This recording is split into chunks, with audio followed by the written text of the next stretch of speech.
بسم اللہ الرحمن الرحیم۔ پہلے عشرے کی دعا یکم رمضان سے 10ویں روزے تک صبح و شام 100 مرتبہ یہ دعا پڑھے۔ ماہ رمضان میں صدقہ کریں، مصیبت اور تکلیف ہی جڑ سے ختم ہو جائے گی، گھر میں خوشحالی اور دولت کا ڈھیر لگ جائے گا۔ رمضان 2023 کا سب سے مقبول وظیفہ، نیا گھر چاہیے، نئی گاڑی چاہیے، یا کوئی کسی بیماری میں مبتلا ہے، شفا چاہیے۔ محترم ناظرین، یہ صبر کا مہینہ ہماری زندگیوں میں آ رہا ہے اور صبر کا بدلہ جنت ہے۔ یہ مہینہ لوگوں کے ساتھ غمخواری کا ہے۔ اس مہینے میں مومن کا رزق بڑھا دیا جاتا ہے۔ جو شخص کسی روزے دار کا روزہ افطار کرائے، اس کے لیے گناہوں کے معاف اور آگ سے نجات کا سبب ہوگا اور اسے روزے دار کے ثواب کے برابر۔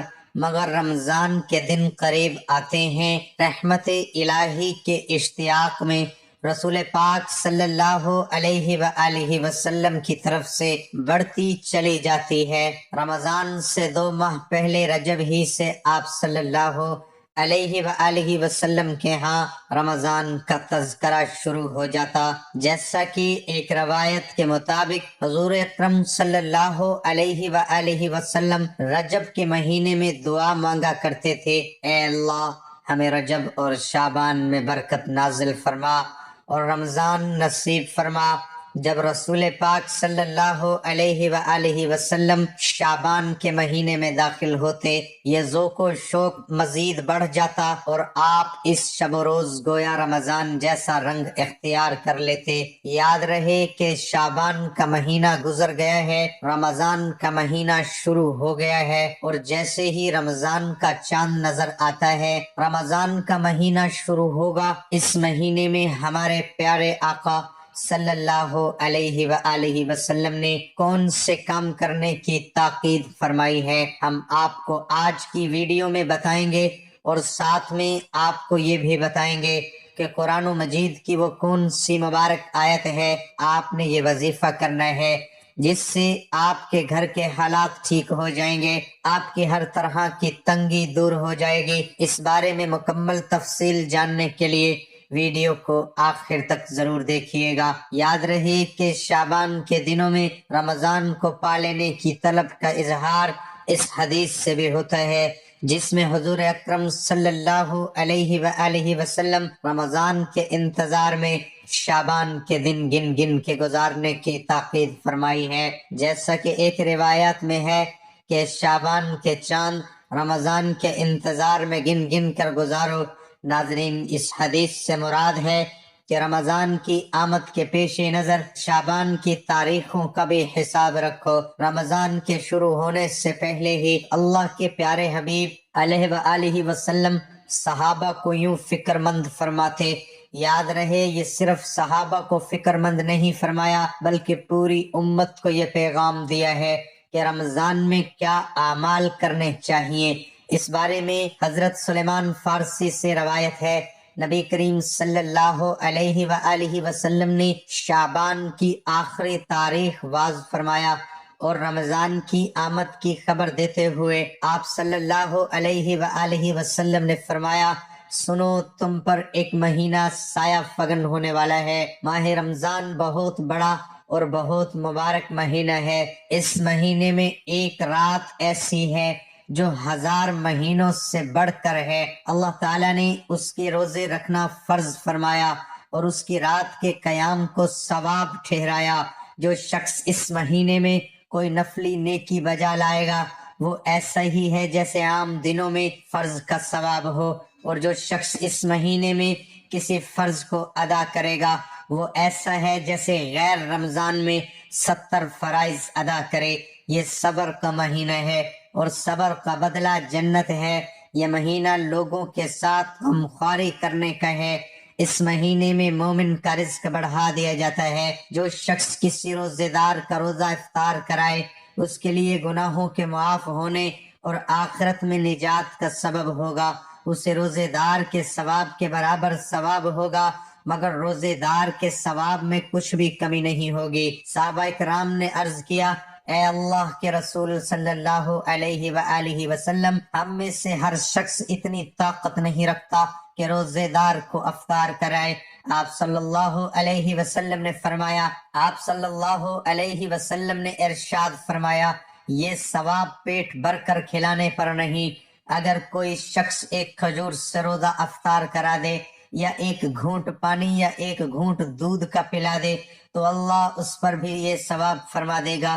یہ ایسا مہینہ ہے کہ اس کا اول حصہ رحمت ہے، درمیانی حصہ مغفرت اور آخری جہنم کی آگ سے آزادی کا ہے۔ جو شخص اس مہینے میں اپنے غلام اور نوکر کے بوجھ کو ہلکا کر دے، اللہ تعالیٰ اس کی مغفرت فرما دے گا اور آگ سے آزادی عطا فرمائے گا۔ اس مہینے میں 4 چیزوں کی کثرت کیا کرو، جن میں سے 2 چیزیں اللہ کی رضا کے لیے ہیں اور 2 چیزیں ایسی ہیں جن سے تمہیں سارا کام نہیں۔ 2 چیزیں جن سے تم اپنے رب کو راضی کرو، وہ کلمہ طیبہ اور استغفار کی کثرت ہے، اور دوسری 2 چیزیں یہ ہیں کہ جنت کی طلب کرو اور جہنم کی آگ سے پناہ مانگو۔ جو شخص کسی روزے دار کو افطار کراتے ہوئے پانی پلائے گا، اللہ تعالیٰ میرے حوض سے اس کو ایسا پانی پلائے گا جس کے بعد جنت میں داخل ہونے تک اسے پیاس نہیں لگے گی۔ تو ناظرین، یہ تفصیل حدیث ہر مسلمان کو اپنے پلے باندھ لینی چاہیے کہ اس حدیث میں اللہ کے رسول صلی اللہ علیہ وآلہ وسلم نے رمضان کے مہینے کے وہ کام والی تفصیل کے ساتھ بتلائے ہیں جن کا رمضان میں اہتمام کرنا چاہیے، اور رمضان میں جو اجر و ثواب بڑھا دیا جاتا ہے اس کا بھی ذکر فرما دیا، تاکہ ہر مسلمان اس مبارک مہینے میں شوق کے ساتھ عبادت کرے۔ یہ انسانی فطرت ہے، جب اسے کسی چیز میں زیادہ نفع نظر آتا ہے تو اس کی رغبت اس جانب بڑھ جاتی ہے۔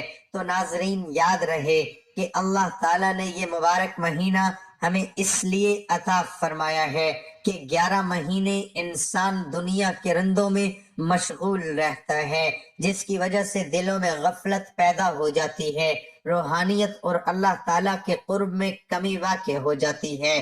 تو رمضان المبارک میں آدمی اللہ کی عبادت سے اس کمی کو دور کر سکتا ہے، دلوں کی غفلت اور زنگ کو دور کر سکتا ہے، تاکہ اللہ تعالیٰ کا قرب حاصل کر کے زندگی کا ایک نیا دور شروع ہو جائے۔ آئیے اب آپ کو بتاتے ہیں کون سی آیتیں پڑھنی ہیں۔ کہتے ہیں کہ کسی نے حضرت علی رضی اللہ تعالی عنہ سے شکایت کی کہ اس کے گھر کے حالات خراب ہیں، اس میں تنگی ہے، تو حضرت علی رضی اللہ تعالی عنہ نے اس شخص سے فرمایا کہ ابھی رمضان کا مہینہ شروع ہو گیا ہے تو 100 بار یا حی یا قیوم برحمتک استغیث کو پڑھ لینا ہے۔ جو بندہ ماہ رمضان کے پہلے عشرے میں یہ آیت مبارکہ پڑھ لے، دولت اور اپنے حالات بدلتے ہوئے خود دیکھے گا۔ آپ نے یہ کرنا ہے اور اپنے حالات کے لیے دعا کرنی ہے، کیونکہ میں نے اللہ کے رسول صلی اللہ علیہ وآلہ وسلم سے سنا ہے کہ جب رمضان آتا ہے تو جنت کے اور اللہ کی رحمت کے دروازے کھول دیے جاتے ہیں اور جہنم کے دروازے بند کر دیے جاتے ہیں۔ اللہ تعالیٰ سے جو بھی دعا مانگی جائے اللہ تعالیٰ عطا فرماتا ہے۔ نبی پاک صلی اللہ علیہ وآلہ وسلم نے فرمایا، جس نے بلا کسی شرعی عذر، رخصت و بلا کسی مرض کے جس میں روزہ چھوڑنا جائز ہو روزہ چھوڑا تو اگرچہ بعد میں رکھ لیا تب بھی ساری عمر کے روزوں سے اس کی تلافی نہیں ہو سکتی۔ اس کے علاوہ بھی قرآن و حدیث میں رمضان المبارک کے بے شمار فضائل و برکات بیان کی گئی ہیں۔ رمضان المبارک کو 3 عشروں میں تقسیم کیا جاتا ہے، 10 دنوں کو ایک عشرہ کہا جاتا ہے، لہذا رمضان کے پہلے عشرے کو عشرہ رحمت، دوسرے عشرے کو عشرہ مغفرت، تیسرے اور آخری عشرے کو عشرہ نجات کہا جاتا ہے۔ رمضان المبارک کے آغاز پر پہلی شب کو ہی جنت کے دروازے کھول دیے جاتے ہیں اور شیطان زنجیروں میں جکڑ دیے جاتے ہیں۔ بعد نماز عشاء سورۃ فتح کی تلاوت کی بہت فضیلت ہے۔ علاوہ رمضان المبارک کے پہلے عشرے کی دعا کی بھی بہت فضیلت ہے۔ پہلے اشرے کی دعا یہ ہے رب اغفر لی ورحم وانت خیر الراحمین۔ ترجمہ، اے اللہ مجھے بخش دے، مجھ پر رحم فرما، سب سے بہتر رحم فرمانے والا ہے۔ عشرہ رحمت کی ایک اور دعا ہے یا حی یا قیوم برحمتک استغیث۔ ترجمہ، اے سدا زندہ رہنے والے، اے سب کو قائم رکھنے والے، میں تیری رحمت سے مدد چاہتی ہوں۔ پہلے اشرے کی خصوصی نفلی عبادات۔ نمبر 1، پہلے اشرے یعنی رمضان المبارک کی پہلی تاریخ سے 10 تک روزانہ پہلا کلمہ 100 بار پڑھنا بہت افضل ہے۔ نمبر 2، روزانہ ایک تسبیح سورۃ اخلاص پڑھے۔ نمبر 3، رمضان المبارک میں سورۃ القدر کثرت سے پڑھنی چاہیے۔ نمبر 4، تیسرا کلمہ روزانہ ایک باعث برکت و فضیلت ہے۔ ناظرین، اللہ پاک سے دعا ہے کہ اللہ ہمیں رمضان المبارک کے بابرکت مہینے میں صحیح معنوں میں عبادت کرنے کی توفیق عطا فرمائے۔ اگر ویڈیو پسند آئے تو ویڈیو کو لائک اور شیئر ضرور کیجیے۔ اللہ حافظ۔ السلام علیکم ورحمۃ اللہ وبرکاتہ۔